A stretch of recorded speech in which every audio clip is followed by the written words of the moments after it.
Hello, welcome to this AJR video article discussion. I am Dr. Carlos Zamora, Division Chief of Neuroradiology at the University of North Carolina at Chapel Hill, and Senior Editor for Neuroradiology and Head and Neck Imaging for the AJR. Today, I am joined by Dr. Paul Bunch, Director of Head and Neck Imaging at the Wake Forest University School of Medicine and Chair of the ACR Neck Imaging Reporting and Data System Committee.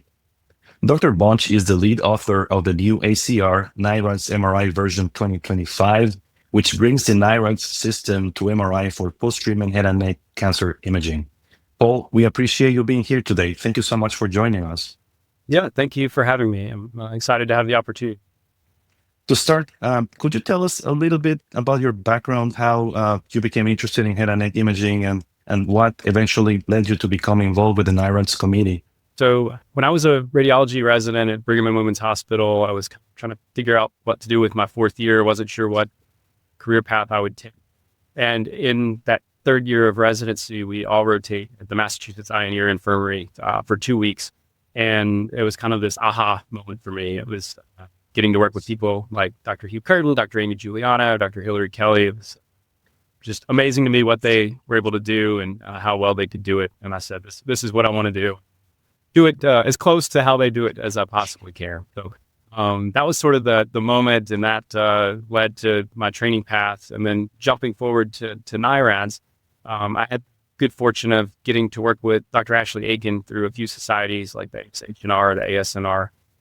And she was really a champion for this NI-RADS thing. And we started talking, and at the time, Wake Forest wasn't using it.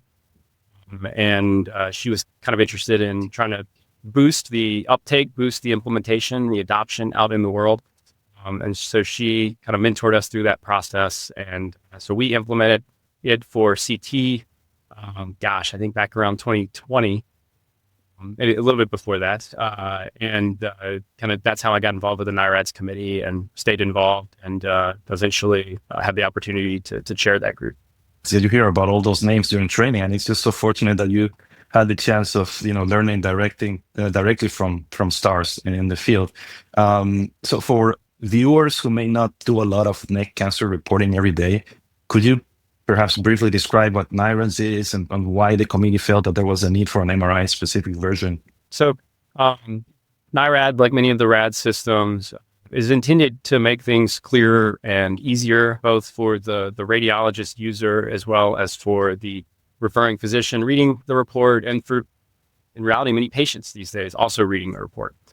And so, some of the goals of it are to have clear communication, to have linked management recommendations tying certain findings with certain recommended best next steps, and also to give an approach to looking at these studies, at least a suggested approach, as well as some suggestions regarding how to acquire the images to do that.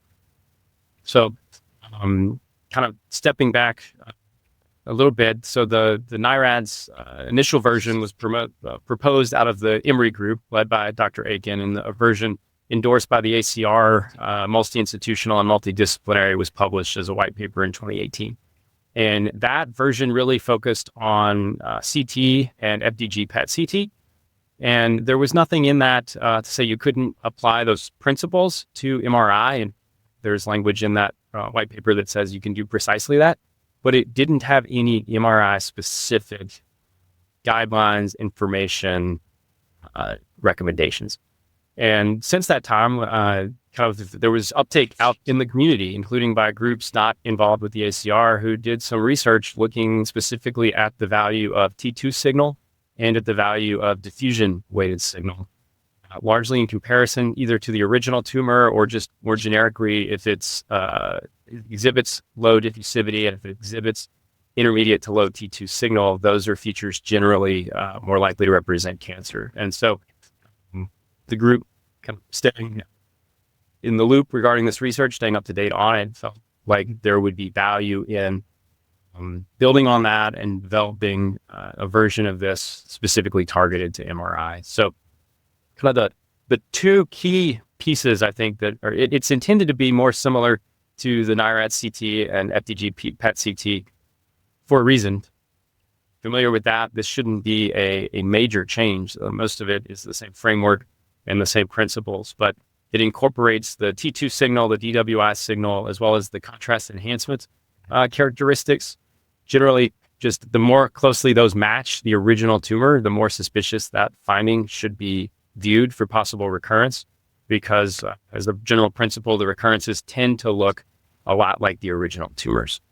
The other difference is there's a category X for the neck, because we recognize that often MRI is performed for a targeted area, whether it's the skull base, whether it's perineural tumor involvement, maybe it's targeted to the nasopharynx or the sinonasal passages, and you may or may not include the entire neck. And so if the entire neck is not included, we don't want to give a false sense of comprehensiveness in regards to that surveillance imaging evaluation. And so this category kind of recognizes that. And so if the entire neck is not imaged, we'll look for nodal recurrences in what we see of the neck. But if we don't see the whole neck, it's just to be explicit that wasn't entirely evaluated. And some institutions may look at the entire neck. They may do, for example, one axial T2 weighted sequence through the whole neck to look at the nodes, but not everywhere does that. And so that category is sort of an acknowledgement that doing targeted imaging to certain areas with MRI is a reasonable thing to do. And you may choose to evaluate the neck with things like CT or PET CT still. Our protocols are also very tailored, skull base or sinonasal. We did develop nasopharyngeal MRI protocol that has sequences that extend through the entire neck. How do you do it in your institution? Do you think it's necessary, or is it on a case by case basis? Yeah, I think it's at our institution, we typically are targeting it to a specific area of concern. So, if you look at the ACR appropriateness criteria, for example, they'll say that MRI is at least usually appropriate, and sometimes often appropriate for surveillance of really any head and neck cancer. Where we find it most useful are those cancers up close to the bone or close to perineural sites where there's ease of access. So nasopharynx, like you mentioned, sinonasal, like you mentioned, some salivary tumors, our referrers like to surveil with MRI. But we'll typically spend that limited MRI time slot, and it feels like those slots are getting shorter and shorter. They are. Getting high resolution images of the area of interest. And our referrers know they have other modalities with which they can assess the neck if that's of primary concern, mainly contrast enhanced CT or FDG PET.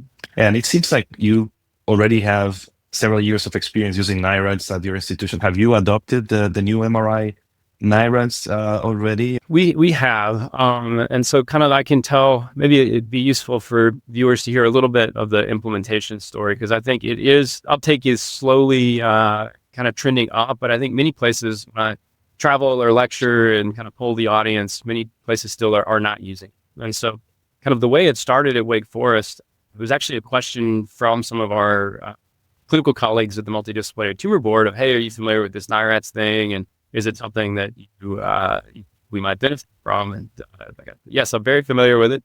And I'd love nothing more than to try it out here. And it sounds like you would too. So kind of had buy-in on their end, and then took it to the neuroradiology group here at Wake Forest, do a bit of an educational presentation and a bit of a sales pitch, honestly, to say, these are the reasons I think this would be beneficial. I don't think it's really that different from what you're already doing. I think you're actually excellent at interpreting these, but I think we could be a little bit more uniform in how we communicate those results. And the people on the receiving end are very interested in this. So we had kind of there was buy-in. People were, we'll try it out, see how it goes. And we've got good folks who are generally very willing to try things out and tailor them to our needs as things go.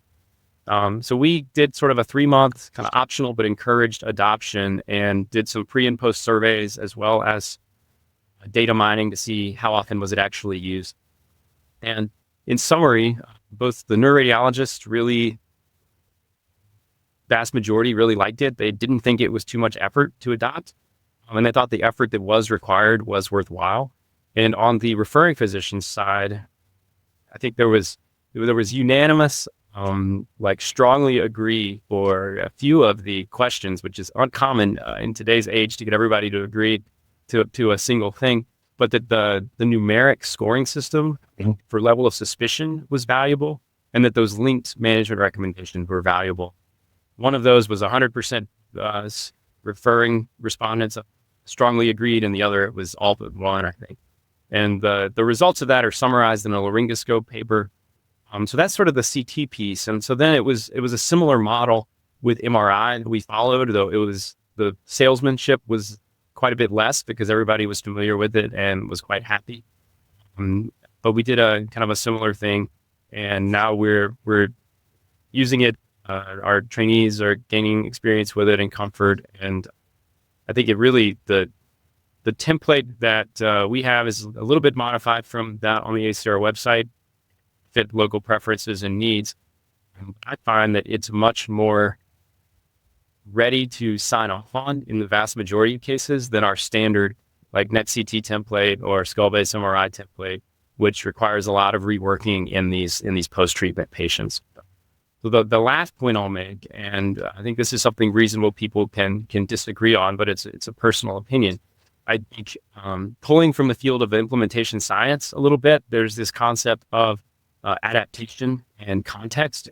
And so if you have an innovation, which is thing you're hoping to implement, in this case, NI-RADS, whether that's the PET-CT version or the MRI version, there are aspects of that really make it what it is. And those are sort of central to its identity. I would say probably the clear communication around levels of suspicion is central to this. I think the linked management recommendations, I would argue, are largely central to that. But then there's a lot of details at the periphery that, again, personal opinion, if you modify some of those, it's probably still NI-RADS. And to encourage adoption, to gain buy-in, people that study this would say you really have to understand the local context and be willing to adapt some of those peripheral factors to fit the local preferences, local practice, local needs. And so all of that is to say, I would hate maybe too strong. I would feel disappointed.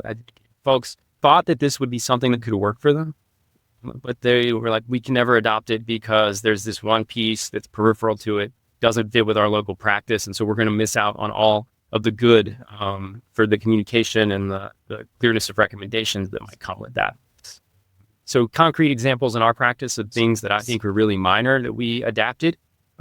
One in the short interval follow-up in the original NI-RADS was defined as 3 months. Well, for some cancers, you might want to do it sooner than that. For some patients, the referring might want to do it sooner than that. So they just asked us in that legend to just leave it at short interval follow-up and leave out that 3-month specification, largely just out of clinician concern for the patient wanting to maybe do it sooner or maybe later, and not running into trouble getting that improved by insurances potentially. Another thing we did, so in NI-RADS, there are 2 scores. You have 1 score for the primary site and 1 score for the neck, and those are numeric, commonly 1 through 3. There's also a 0 and a 4 that are rarely applicable. At our shop, we had some radiologists who were concerned if the first category is 1, which corresponds to no evidence of recurrence, some people not familiar with NI-RADS might stop reading, and they might not get to the neck, which maybe there's a high suspicion for recurrence and you want to do a biopsy. So we added an overall assessment at the top of that, which is just the worst of those 2 numbers, so that you lead with the most concerning thing in the conclusion or in the impression. Everything else stays the same, but we just thought that was a local modification to try to further enhance that clear communication. So I just share these as examples of ways you may adapt it to best fit the needs of your practice while keeping kind of the thing that makes it NI-RADS the same. And that's, again, borrowing from principles of implementation science, which has been a hot field for several years. That's interesting, man. I think those practical steps are very useful to know, like where do you even start, right? Like, and I think having clinician interest, which sounds like it was the case with your institution, that's, great, right? Because they want it, they need it, they see the value. And once you started using it, can you talk a little bit about to what extent have you seen that it's changing tumor board discussions, those recommendations like closely followed, or frequently followed during tumor board discussions, or how do you see that developing? So I would say that not a large percentage of tumor board. So I can give a little background. So everyone in our practice reads head and neck cancer studies. There are two of us who are, I would say, staff 98+% of the tumor boards. So you got everybody doing the reading. They're all excellent, but it's a smaller group of us staffing the tumor boards, and those are the people that our referrers usually come to with questions because they see us on that tumor board each week. And before NI-RADS, I would say maybe every other to every third tumor board, there was at least one patient presented where the question was basically, I'm not sure from this report if the radiologist is worried or not worried. And I'd read the report, and to me, it was clear. But this is, has been well studied that just because the meaning to somebody in a certain field is clear, or maybe to an individual is clear, does not mean it will always be clear to the person on the receiving end. And this is at a place where I'd say our radiologists are quite good and typically quite clear communicators. NI-RADS has really eliminated those types of questions. It's made it very clear how concerned the radiologist is. To your question about how often the recommendations are followed, we looked at that relatively early on with NI-RADS, the CT version, the category 3, because those are kind of the easiest to look at in a short period of time, because the recommendation for that is biopsy. And might get the numbers wrong, but I think about 3/4 of the time where we said biopsy was recommended, they did the biopsy. In a smaller number, they did a PET. And then if that was concorded with suspicion there was hypermetabolism, then they went on and treated. This is a presumptive thing. Those were often places where the biopsy was challenging, or the patient didn't want the invasive procedure, and this alternative was offered. Then there was another subset where they were convinced clinically enough that this was recurrence and tissue wasn't needed in those instances for perhaps a trial. And so they actually just went on and treated. So I would say it is exceedingly rare, probably unheard of, for us to give category 3 high suspicion and they not act on it in one of those 3 ways. And then on the other end, sometimes maybe they see something on exam that we either overlooked or there's really just no corresponding finding for, and they still, can choose to biopsy that or manage that as they see fit. NI-RADS has not been a limiting factor if they feel like we are undercalling something or overlooking something that they see on mucosal exam. They're still the mucosal experts.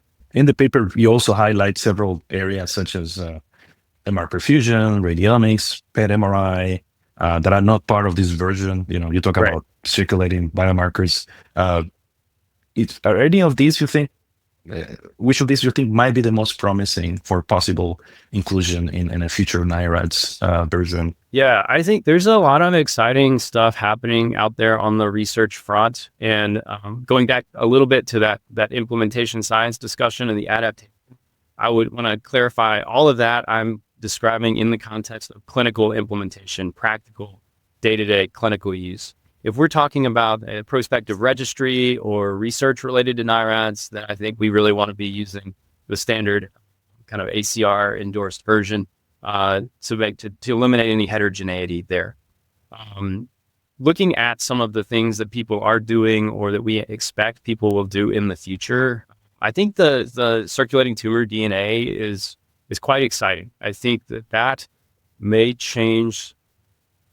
is changing really the way that we look at some of these studies, where the question often shifts from is there recurrence to we're pretty sure there's recurrence based on this test, and now it's we want to find it so that we can treat it appropriately. To my knowledge, I think there are many places that are still sort of waiting for that to be incorporated into NCCN guidelines, like it has been for some other tumors.